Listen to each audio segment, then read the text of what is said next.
Okay, let's talk some more logic stuff. This is going to be really fun, I hope. Or super boring, but I'll have a good time. So we talked a bit about logic. Hopefully people are introducing or kind of getting into their head, hey, logic is this tool we're going to use to kind of overcome tempting but wrong beliefs. Hopefully it's a tool to help us get wiser, right? Like that's kind of the theme for this course. And I think it'll be really useful for us to approach it in that way. And again, certainly there are other ways to view wisdom or view philosophy, but I think they'll all be consistent with what I'm saying. Actually, I know they are all consistent. And if you don't think they are, cool, prove it. Give me an argument. I can't wait to have my mind changed. Because that's, again, reminder in philosophy, we don't get stubborn, we don't get stupid, we don't get angry, we don't dig our heels in. When we see a better argument, we grab it and we say, sweet, now we're right. I was wrong before, cool. Now I'm right, because I care about the truth, not about being right. And what's going to help us care more about the truth is taking a look at how logic works and can illustrate how some arguments are bad and others are good, right? Like good reasoning versus bad reasoning, correct reasoning versus incorrect reasoning, just due to the form of them, the structure of them, getting at validity as opposed to worrying about the truth or the evidence for particular premises. Because there will be arguments that we can show are bad, even if the premises for those arguments are true, because the premises don't have a damn thing to do with the conclusion. So let's start rolling. So that was the title, Foolish and Fallacies. We're going to talk about valid and invalid arguments, substitution instances, some counterexamples, and then some fallacies. Fallacies are just arguments that are really popular and really bad. And we can prove that they're bad. They don't work. They don't work. They don't prove anything. So, valid and invalid argument forms. A valid argument, if we remember, is one that the conclusion follows from the premises. What we mean by that is if the premises are true, then the conclusion is true or demonstrated to be more likely. And that's only distinguishing between deductive and inductive arguments. So, if the premises are true, they lead us to our conclusion. Right? Then invalid arguments are going to be those arguments where the premises don't lead to the conclusion or the conclusion does not follow. Whoa, what just happened there? The conclusion does not follow from the premises. So even if the premises are true, they do not make the conclusion true or more likely. And this is what's interesting to me. It's a really interesting thing to take note of is there are a lot of arguments. We're going to encounter some arguments that today in this screencast, you're going to be like, oh, that sounds good. And then you're going to be like, oh, crap, that argument's terrible. It doesn't work. The conclusion doesn't follow from those premises. And we do it all the time. But what's interesting to me is there will be argument forms out there, invalid argument forms, that just knowing the form of it, you know that argument is bad, but people get caught up arguing about the truth or falsehood of the premises anyways. So if I were to tell you, ooh, my sweater's blue, I have a watch on, and I'm wearing glasses. Therefore, today is Saturday. Right? You would say, I don't care about any of those facts because your sweater, your glasses, and your watch have nothing to do with the day of the week it is. But what happens is people make arguments that are that bad, where the premises don't lead to the conclusion. Then they end up in fights about, well, is that really blue? How do you know it's blue? Right? That's irrelevant. That's totally irrelevant to the conclusion, so we don't need to fight about it. So we only want to have discussions or worry about those things that directly lead to the conclusion that we are talking about or what we're after. And we just kind of get rid of the stuff that we don't need to worry about. We can throw out invalid arguments, or we can just try to say, hey, how can we fix them? What would it take to fix this argument so it works? So, valid arguments are those that are of a form such that the conclusion follows from the premises. They don't tell us that they're good arguments yet because we don't know if the premises are true, but just in virtue of the form of them, we give them a thumbs up. And what's most important about this is we recognize invalid arguments because we can chuck those kind of without even having to argue about whether my sweater's blue or not, because it just doesn't matter. And a lot of people end up spending a lot of time arguing about stuff that just doesn't matter to the argument they're making. So let's roll. First form, a valid argument form, affirming the antecedent. It's also known as Modus Ponens, which is one of my favorite argument forms in the world. And it's, when we say antecedent, if you think of a conditional statement is an if-then statement. Whatever comes first is the antecedent, and whatever comes second is the consequent. So if P then Q, P is the antecedent, Q is the consequent. Does that make sense? If A then B, A is the antecedent, B is the consequent. If it's a cat, it's a mammal. Cat is the antecedent, mammal is the consequent. And let's use those examples right now. If P then Q, P, therefore Q. Should sound a little bit like wikis and wonkies. Totally valid argument form. If it's a P, then it's a Q. If it's true that all wikis are wonky, and you have something wiki, you have something wonky. Or, if it's a cat, then it's a mammal. Okay? It's a cat, therefore it's a mammal. If it is in fact true that when it's a cat, it's a mammal, and you have a cat, then you know it's a mammal. Then you know it's a mammal. Now, something important to demonstrate about this argument form, I could also say a valid argument form would also be, if it is a mammal, then it's a cat. It's a mammal, therefore it's a cat. Because if those premises were true, the conclusion would be true.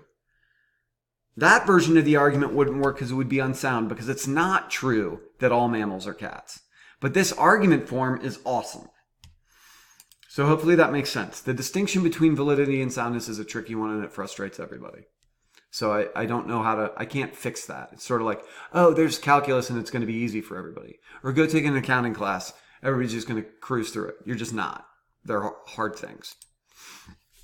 So let's look at a substitution instance that has to do with arguments that people make that have something to do with moral something, just so we get an idea of it. Here's a good one, right? We have our argument that we know works.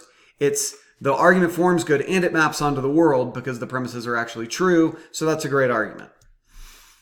Let's look at one that people kind of make and might be good. If you have a successful career, you worked hard. That's probably true. I mean, even if we might argue about it. We could probably argue about it. It might be true. Some people probably have successful careers where people were catering to them, holding their hand, gifting them stuff the entire time. But in general, it might be true. If it's true, though, that when you have a successful career, we know you worked hard at least a little bit at some point, blah, blah, blah. And we know that you have a successful career, then we know you worked hard. Might be totally false. But if it's true, if those premises are true, then the conclusion is true.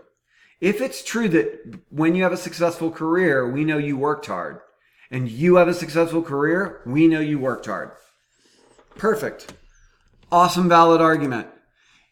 If we wanted to disagree with that argument, we couldn't disagree with the structure of it because we know the structure is perfect. It's over here. It's the cat, mammal, cat, therefore mammal.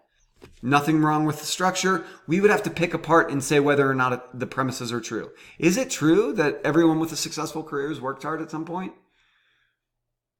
That's what we need to know. And then we could argue about whether or not you, whoever the you is, actually has a successful career. But that conclusion follows from those premises. So let's look at one. I hope I don't have a yellow ball dancing too much around the screen, but my cursor's disappearing. Let's look at something similar that doesn't work. The invalid, sometimes people refer to this as a fallacy, but we may or may not want to. We'll talk about fallacies at the end, which is going to be super fun.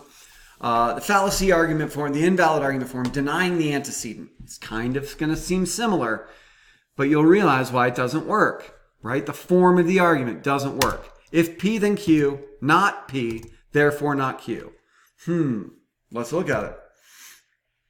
People make this argument all the time. All the time. Hey, if you have a successful career, it's because you worked hard. You don't have a successful career, it's because you didn't work hard. Why didn't you make it? You're lazy. Why didn't you work hard? Why aren't you making millions? Because you didn't work hard enough. Why are you on welfare? Because you didn't work hard enough, right? Like all of those reasons, those are arguments people make all the time. And they use the evidence. Hey, look, Bill Gates is successful. He worked hard. My buddy Steve is successful. He worked hard. Successful people worked hard. If you're successful, it's because you worked hard. You're not successful, therefore you didn't work hard. And even if we disagree or agree with those premises, we can show that that argument does not work ever, anytime. It can't work. It's not that I disagree. We don't even care whether the premises are true or false. It doesn't matter because that conclusion won't follow from those premises. And it's easier to see when we look at a substitution instance back to our cats and mammals. So the argument we have before us is if you have a successful career, it's because you worked hard. You, Steve, don't have a successful career. It's because you didn't work hard. All right, let's go back to our cats. If it's a cat, it's a mammal. It's not a cat. Therefore, it's not a mammal. Wait a second. That doesn't make any sense at all because there are dogs in the world, right? So wait, why do people make this argument about working hard and success? Well, because they get to be wrong. Objectively, that argument doesn't work. Why?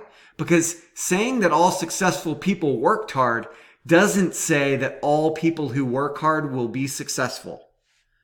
Those are different things. The same way saying that all cats are mammals is not the same as saying all mammals are cats.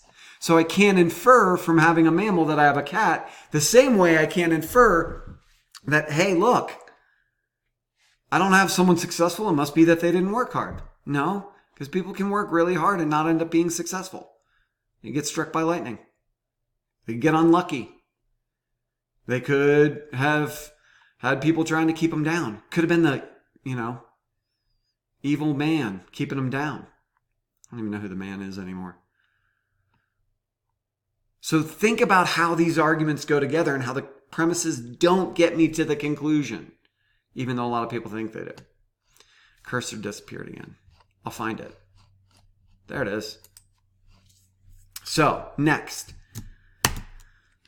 A valid argument form. Modus Tollens. It's kind of the inverse of Modus Ponens. And you get two fancy words. Oh, that's Modus Ponens. Ooh, that's Modus Tollens. If P, then Q. Not Q. Therefore not P. Good one. This is a good one. In order for it to be a cat, it has to be a mammal. And we can even change the language around a little bit, but it's the same situation, right? If it's going to be a cat, it has to be a mammal. It's not a mammal. If it's not a mammal, we know for a fact it's not a cat. We know for a fact. Boom. Awesome. Logic's beautiful. We proved something. That's objective, universal, awesome truthiness. Is that if it's the case that when we have a cat, we have a mammal, and we know it's not a mammal, then we know it's not a cat, because all cats are mammals. Rad. We prove things with arguments. Love it. So let's take a look at a substitution instance that might work, that might be more relevant to your world. So remember, in order for it to be a cat, if it's a cat, it's a mammal, it's not a mammal, therefore it's not a cat. All right. In order to get an A, you got to log in, watch the screencast, follow instructions, and turn in the assignments. Totally true. 100% true. Oh, shoot. You didn't log in regularly. You didn't watch the screencasts, or you followed the instructions, and you didn't turn in the assignments. So guess what that means? You don't get an A. You don't. Can't get an A if you don't do those things. Cool. Argument makes perfect sense. Right? If it's required, in order to get an A, you have to have done those things, and you don't do those things, you're not going to get an A. Done. Cool. Perfect argument form. We love it. Awesome argument, and it just so happens to be true. Onward and upward. So an invalid argument form that's super similar, and I hope you notice my crazy and horrible jump cut. I'm good at it. Next time I'll sneak some in. I have a few where I sneak things in and see if people notice. So the invalid argument form version that's very similar to the valid one is affirming the consequent, which means I take the second part of it and say that's true. Let's just take a look at it and you'll see why this does not work at all. If P, then Q. Q, therefore P. Substitution instance, I already have it up there. If it's a cat, it's a mammal. It's a mammal, therefore it's a cat. Right? Just so happens to be a true real world situation to illustrate why this argument doesn't work. If it's a cat, then it's a mammal, therefore it's a cat. Clearly doesn't work because not all mammals are cats. Does that make sense? So let's look at real world examples where people make this mistake. If it's a cat, it's a mammal, therefore it's a cat. If you have a successful career, you worked hard, Therefore, you have a successful career. Doesn't matter if it's true. The premises don't lead to the conclusion because if you have a successful career, you worked hard. All right, cool. Let's say that's true. You worked hard. Therefore, you have a successful career. Well, none of that guarantees working hard leads to success. It says success means all successful people worked hard, but it doesn't say all people who work hard are successful, right? If we go again, there are really hardworking people around the world who have no careers at all.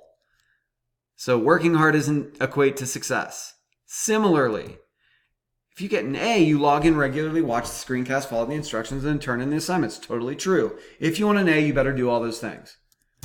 You did all those things. Therefore, you get an A. Nope. That doesn't work. Why? Imagine this wasn't a philosophy class. Imagine it's organic chemistry or accounting. There used to be a guy when I was at CU who taught accounting. I was going to take the class. A friend wanted to bet me. Make a bet that how bro-y was this. That I couldn't get an A. I think the average grade in the class was like a 55%. And fewer than half the people passed it. All of those people just aren't working hard. They're not even trying. No, it's sometimes things, you can work hard, do all the right things. You can what if you're logging in regularly, turning in assignments, but the assignments are crap, right? You're following instructions for the most part, but you just are turning in crap all the time. Then you don't deserve an A. You don't get one, right? So recognizing the difference between saying, hey, if it's A, then it's B. I can't just say because it's B, it's A, right? And that probably confused people. Saying that all people who got A's worked hard is different than saying all people who work hard get A's. And if you want to make one claim, you got to prove the other. So an argument saying, hey, if it's true that all people who got A's worked really hard, that doesn't mean at all that if you work hard, you'll get an A. Because they could have all worked hard and been super smart. It's not entirely true. Every one of you is smart enough to get an A if you work really, really hard. Some people it would take 5 hours a week. Other people would take 15 hours a week, but all of you are capable of it. So that's a little aside. So recognizing what these arguments are like and how validity, right, is even if these premises over here are true, the conclusion doesn't follow. Even if it's true that everybody who has a successful career worked hard, and you work hard, that doesn't mean you'll have a successful career, because this argument doesn't tell us if there are any other variables that are required. Maybe all of the people who have successful careers worked hard and were lucky and were smart and had rich parents. I don't know that that's true. I don't think that's true. I know for a fact that's not true. But it could be based on this argument. Similarly, hey, anybody who gets an A, logs in, watches screencast, follows instructions, that you do that doesn't necessarily guarantee you an A, because we don't know what other criteria are out there that are needed. So those are all hopefully illustrating the difference between valid and invalid argument forms. It's a little messy sometimes. It can get a little confusing, but I hope people get it. The upshot, the nutshell is, validity is this argument form, is the form of an argument such that we are looking at it and we're like, hey, those premises could be anything. And if the form's good, the conclusion will follow. And then we worry about whether the premises are true or not. But if the premises aren't enough to get me to the conclusion, I don't even have to worry about it much. So that was pretty long and boring. So I'm going to do something a little quick and not so long and not so boring and talk about fallacies, because we talk about them all the time. And I want to talk about fallacies in a very specific way. Fallacies for us, we'll just say, are demonstrable mistakes in reasoning or arguments that people are tempted by and they fall for it. Like they're tempted by the illusion of them, right? But we can demonstrate using logic and critical thinking that they don't work. Now, not all that someone uses a fallacy to support an argument doesn't mean their conclusion's false. It just means that argument's bad. Remember, we're not talking about people or ideologies or theories yet. We're talking about arguments. Argument. So what we can say is that whole collection of argument is false. Rarely can we ever say, hey, your conclusion is false. We can just say your conclusion doesn't follow. The falsehood of the conclusion will end up having to do with us holding it up to the world usually. We can just say your argument is objectively bad. Nothing that you said got you to the conclusion, even though a million people agreed with it. And this is where it's going to get interesting. I hope people tuned in and watched this whole thing, because you are going to hear a bunch of arguments that you use all the time, people use all the time, you might have fallen for. You'll probably pretend you didn't ever fall for it, but you did, that are just demonstrably wrong, right? This provable, tempted by, and fall for should sound like illusions that people don't overcome. So they're just kind of foolish mistakes. I like to go back to that McKee and Barber definitions, right? Like, we are going to hopefully use logic to help empathize with the failings of other people and overcome those failings ourselves. So let's look at the first one. I use this one first because it's popular, and I'll pick on, and it's only the argument. I use this argument because it's really popular, and I'm not picking on anyone, but I've heard it a bunch lately, particularly in presidential politics in the last 5 or 6 years. So a canceling hypothesis is any argument where I use some sort of hypothesis or hypothetical situation to counteract my lack of evidence or counter arguments against me. And I just make things up. People also sometimes call this the MSU fallacy, making shit up fallacy, because it just means I make stuff up to counter whatever you're going to say. So the definition is using a hypothesis to explain away evidence against a claim or the lack of justification for a claim. And the sorts of examples I like to use is, one example that works really well is, what if I was a creepy stalker, right? Like,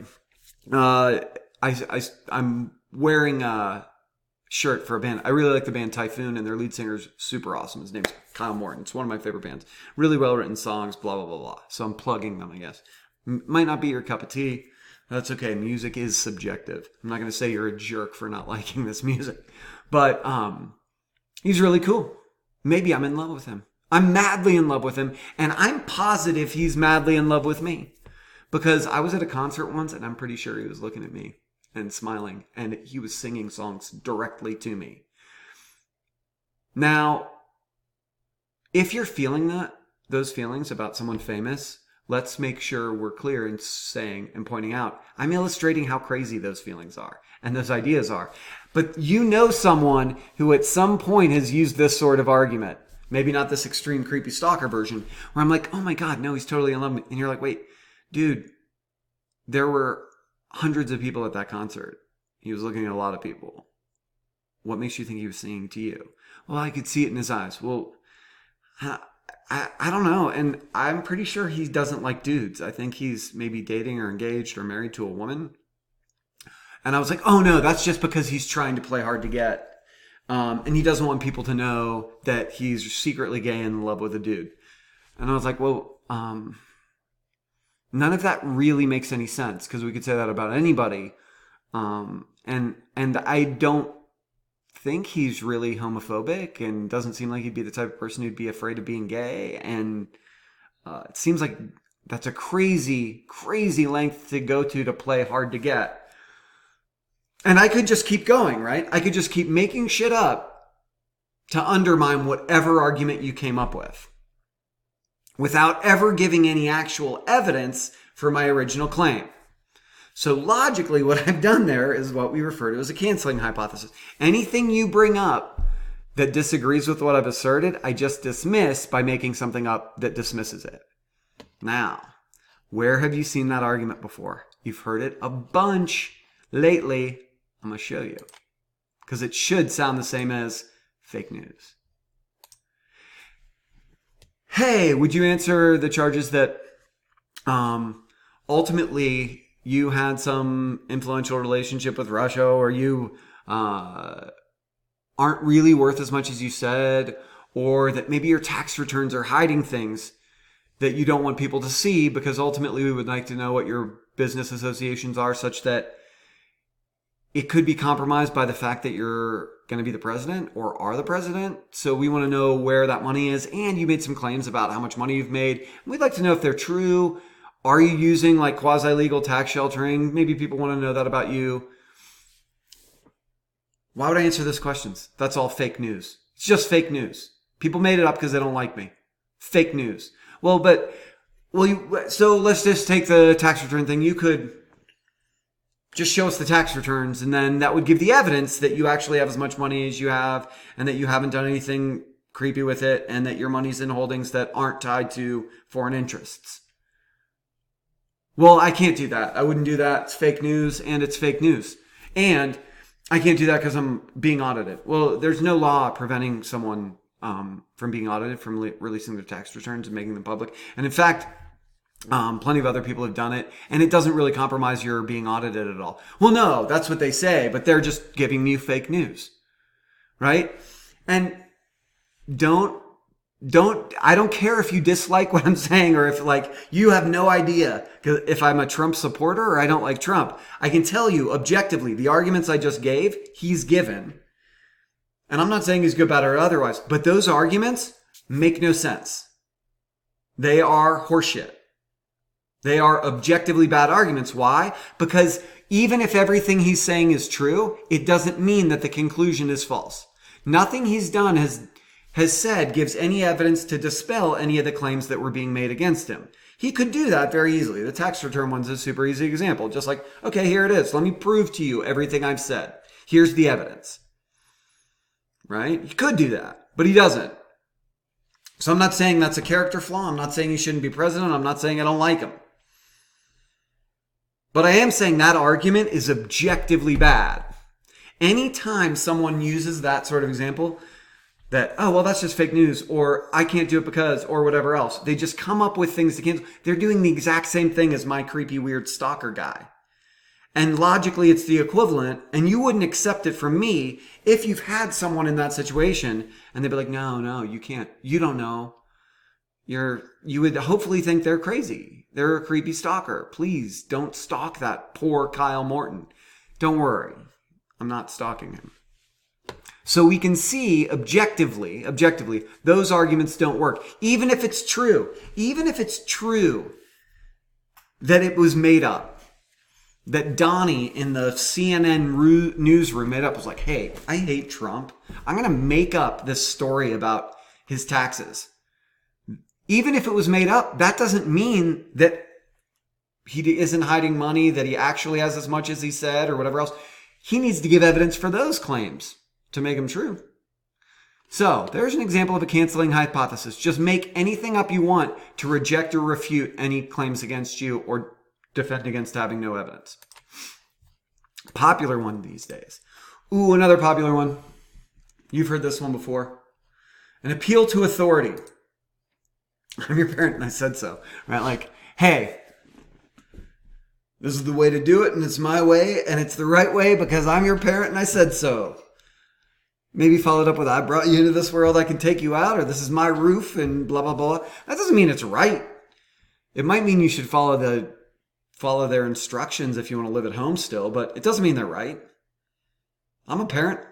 I'm wrong about all sorts of things.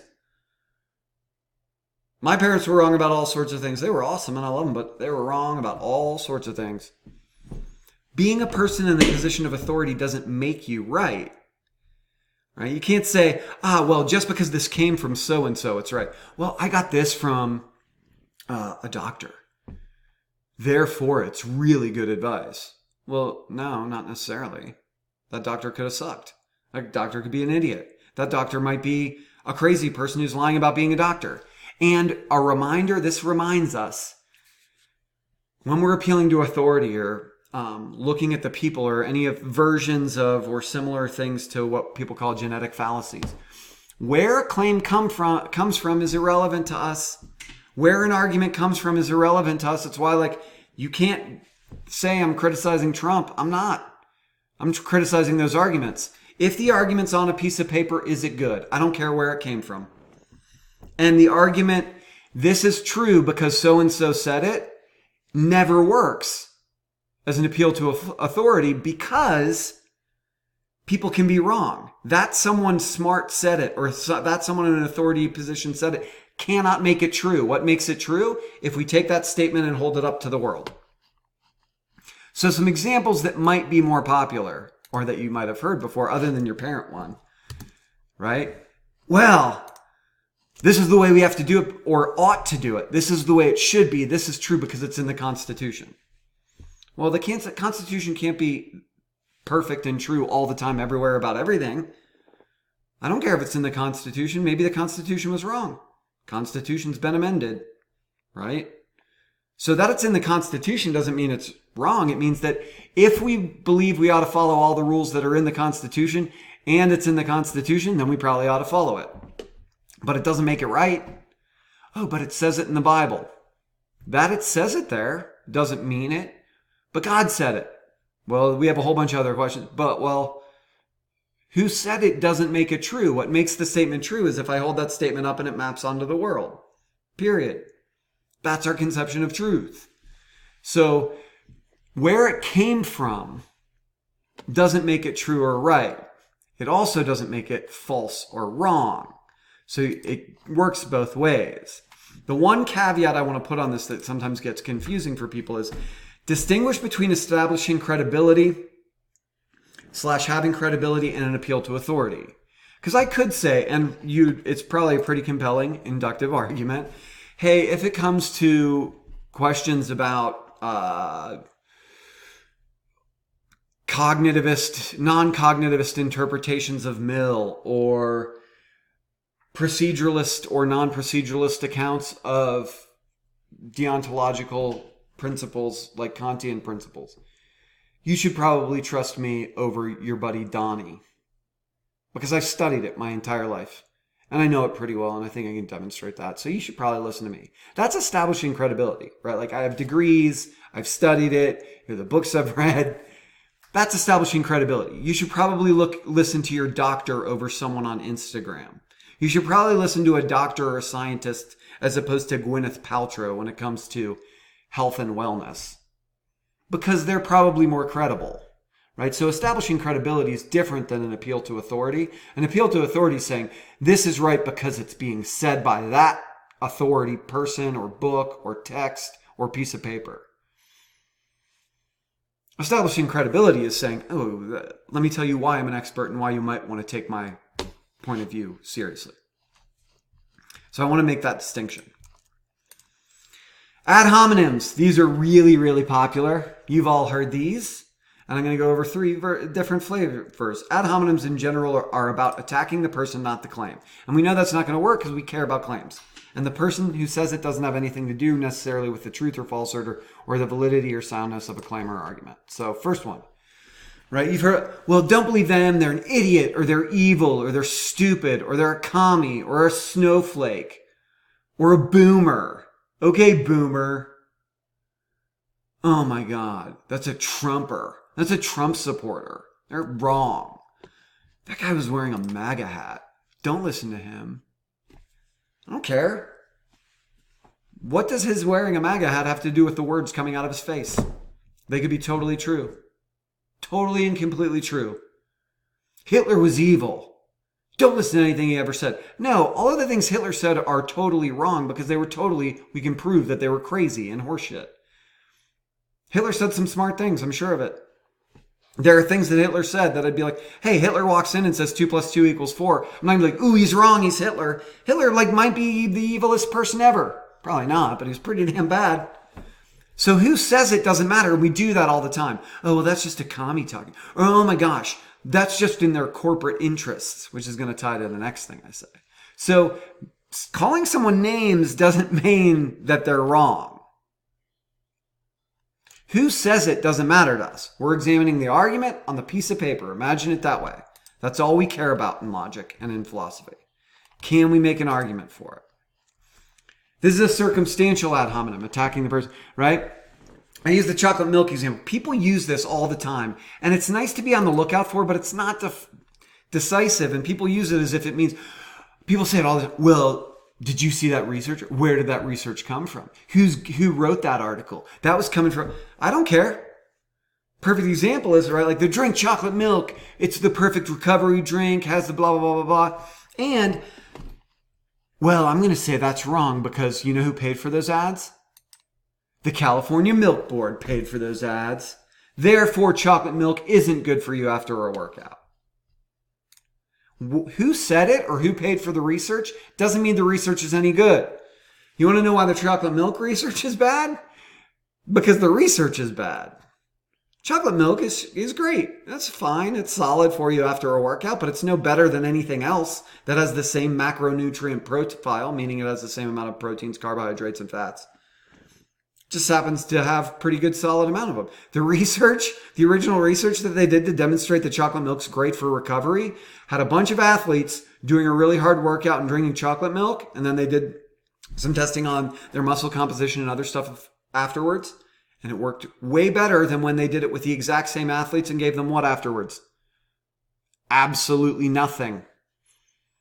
So you're learning something, a little nutrition fact. Chocolate milk's no better for you than like a half a cup of pineapple juice and a peanut butter and jelly sandwich.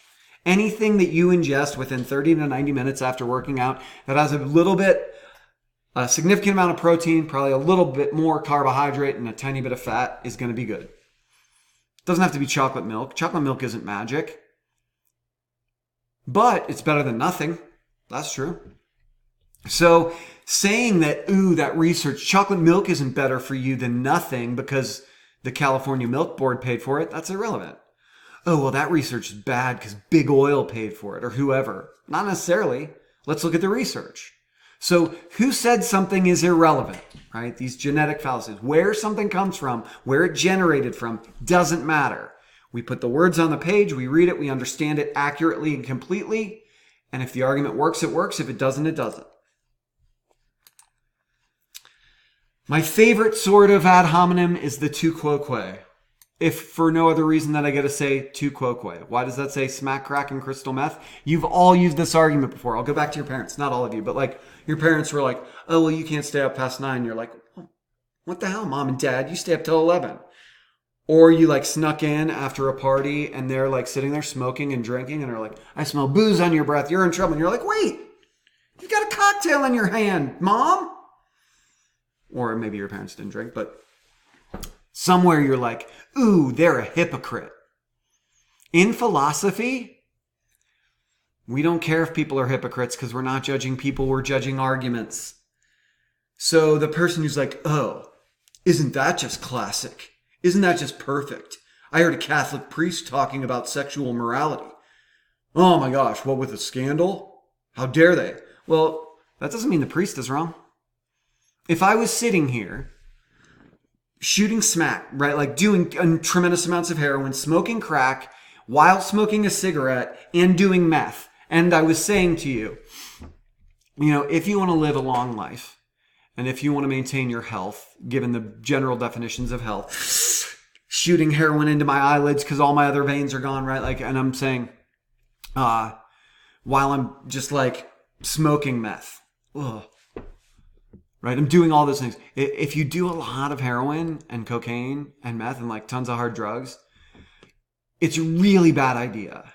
It's going to shorten your lifespan, right? All of the data suggests that it's so like those are the worst choices you can make in order to have a long, healthy life.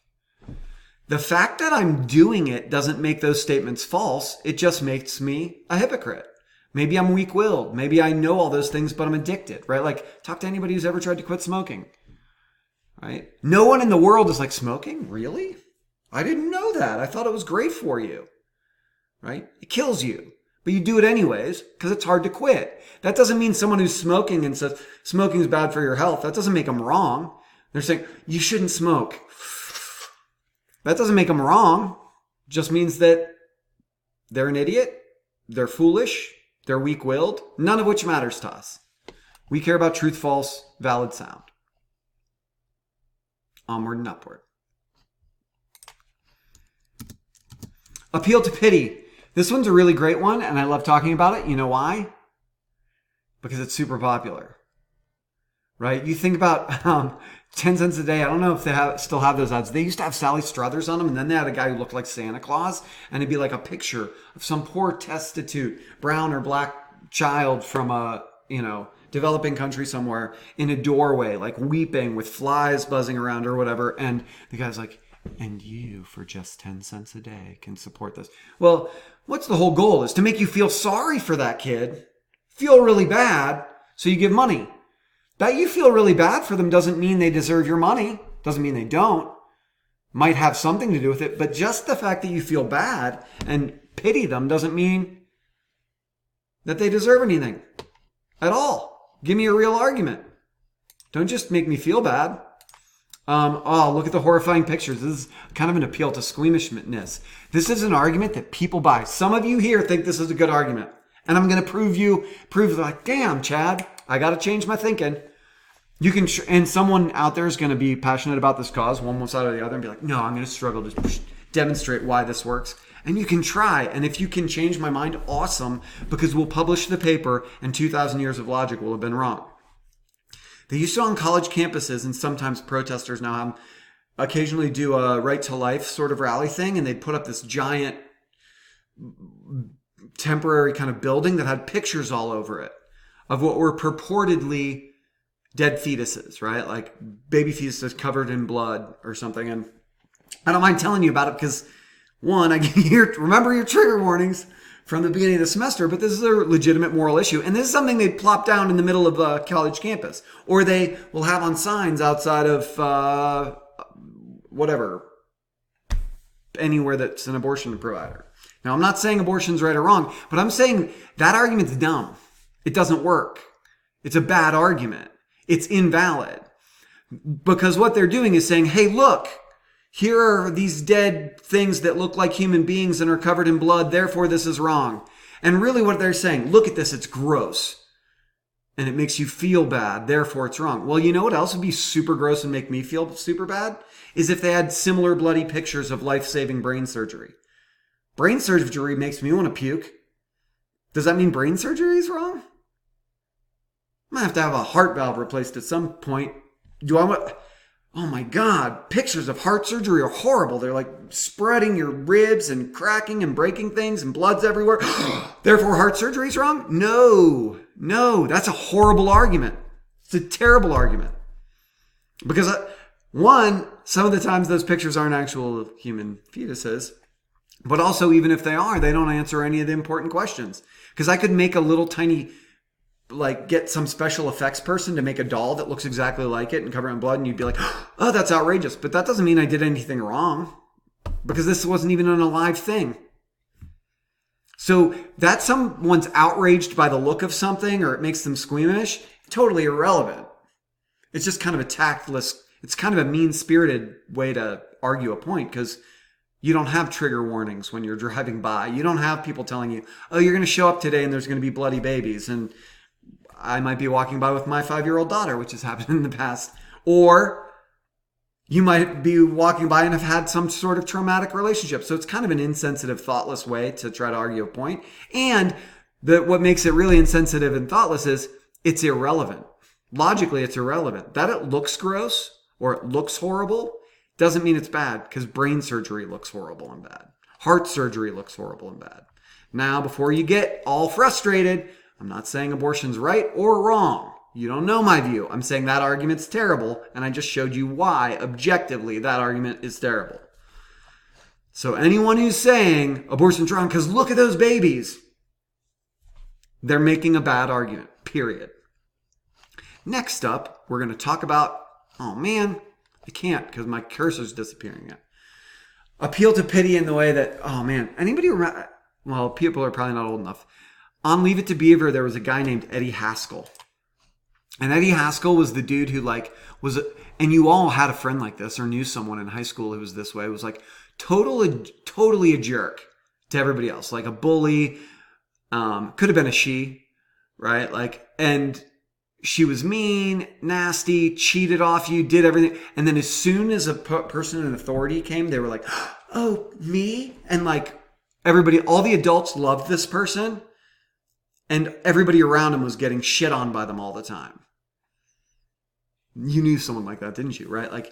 But think of that person and it's like, oh, and their mom, oftentimes their mom or their dad was like, look at him.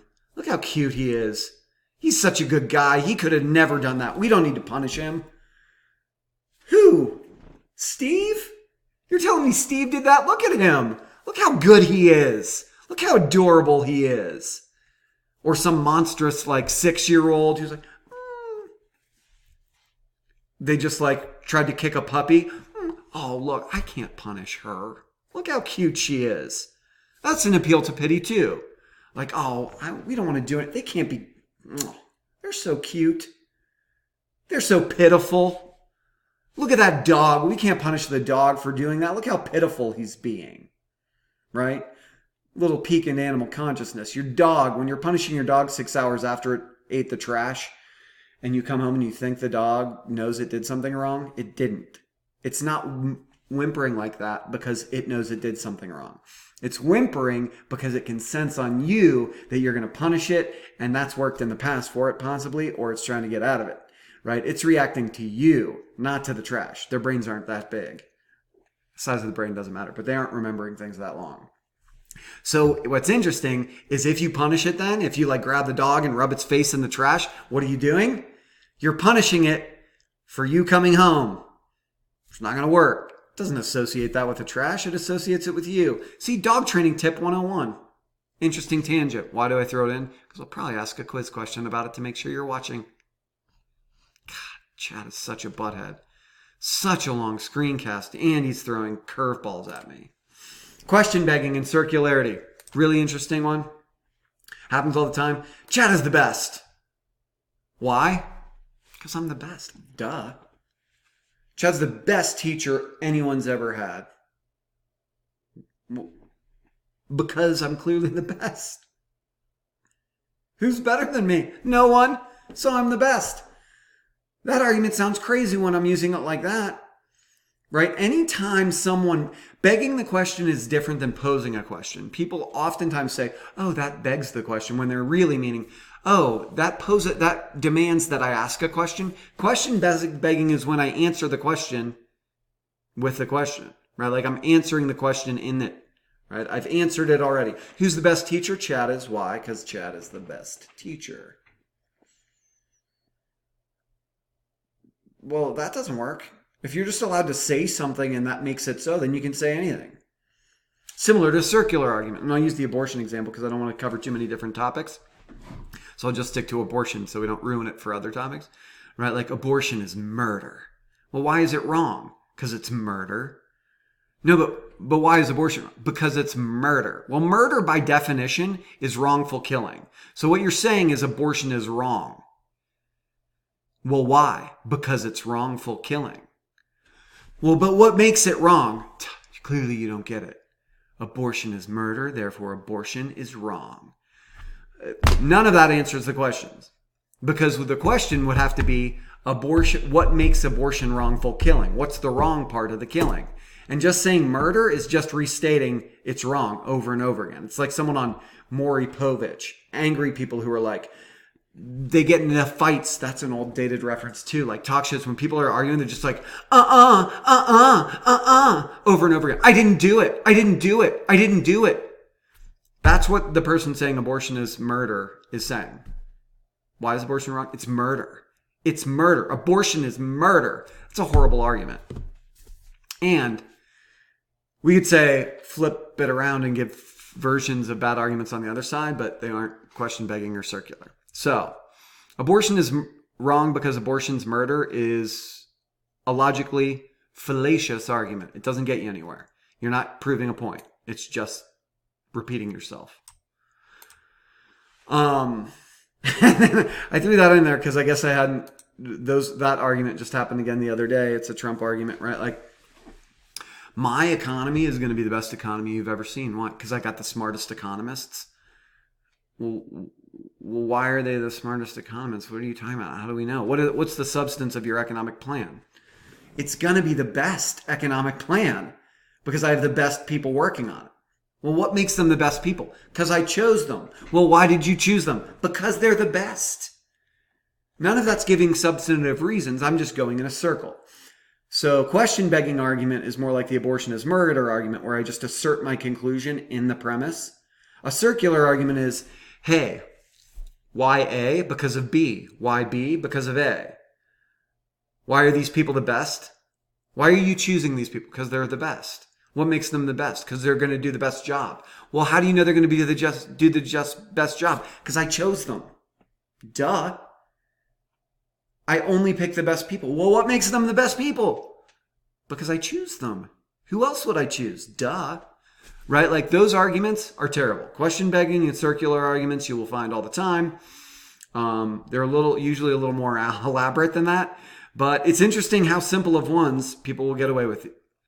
So, you've got a bunch of fallacies to work with, and you have a reward for having sat through the longest slideshow-based screencast ever in the history of ever. And what that reward is the answer to a question that's going to show up over and over again this semester. An argument, all of the arguments I've been talking about so far, well, most of them are misguided or fallacious because of the form of the argument, the structure of the argument. Some of those last fallacies aren't that way.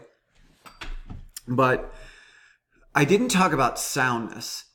I showed you substitution instances and fallacies that we can demonstrate are wrong. But I didn't show you exactly ways to contend with soundness. And soundness, oftentimes, when we're talking about the truth of a proposition, we want to give counterexamples that illustrate that proposition's wrong. It's really easy to do when we talk about universal claims, all. And a lot of arguments only get off the ground if all works. To use some of the topics I talked about today, it only works to say, hey, work hard and you'll be successful. Suck it up. If I can prove that all people ever who've always worked hard end up being successful. So to disprove that, all I have to do is bring you one person and say, hey, but this person worked really, really hard and they weren't successful. So clearly working hard isn't enough. Similarly, right? Like if I said to you, all birds fly, Chilly Willy's a bird, therefore Chilly Willy flies, right? That argument is valid. That argument's perfect and it's valid in its form. All birds fly, Chilly Willy's a bird, therefore Chilly Willy flies. The problem with it is that the first premise isn't true. And it just so happens the argument gives us a counterexample to demonstrate why that statement's true. Why isn't this claim, all birds fly, true? What can you bring to the table that illustrates a counterexample? Chilly Willy's a penguin. Bring me a penguin. And I use the word bring me a penguin as an example for a counterexample, because really oftentimes when you have counterexamples, what do they amount to? Think back to the last screencast. Counterexamples create contradictions. If all birds fly, then every single bird you bring me has to fly. So Chilly Willy's a bird, therefore Chilly Willy flies. That has to be true if all birds fly. But wait, Chilly Willy is a bird and he can't fly. We have a contradiction. A whole lot of this course will be looking for contradictions, meaningful contradictions that undermine arguments or undermine claims.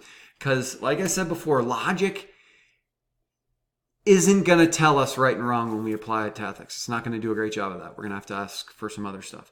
But what it can do is show wrong-minded arguments and wrong-minded answers. We can get rid of a bunch of answers. And that was getting super long. It was super long. But what I want us to take away from it that I just mentioned is, right, logic will be this means by we can cull the herd. We can look at arguments that are invalid and unsound and get rid of them. And that means we're going to be dismissing a lot of arguments that are super popular and people think about. And that's what we're going to be talking about next. Or at least shortly, and very soon. So this was super long. I appreciate you watching it, if you watched the whole thing. And if you have any questions about validity or soundness, please let me know. If you have any questions about the substitution instance stuff, please let me know. If you have any questions about the fallacies, please let me know. And if you made it through this without passing out from exhaustion, bravo to you. This stuff is important because it's the foundation for how philosophy approaches the questions of right and wrong. And we're going to have to use this tool with some other stuff added to get there. So thank you so much for watching. Let me know if you have questions, and I will see you soon. Or you'll see me.